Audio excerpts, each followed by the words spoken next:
The tree was not a coincidence. అరే ఏదో ఆ టైంకి శిక్ష వెయ్యాలా, ఆ సిలువ మీద వెయ్యాలా అని వేశారా?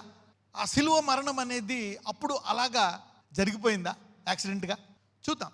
గలతీలు 3, రాను మీద వేలాడు ప్రతివాడు శాపగ్రస్తుడు. ఇంగ్లీష్లో చూస్తే cursed is every one that hangeth on a tree.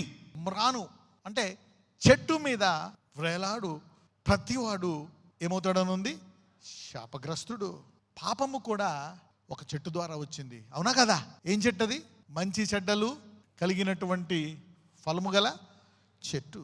Sin came through a tree in garden of Eden. redemption came through a tree at Calvary. God used the same symbol of failure to bring victory.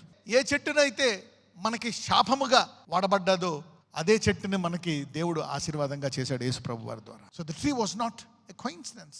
It's an intentional setup to turn the curse to a blessing.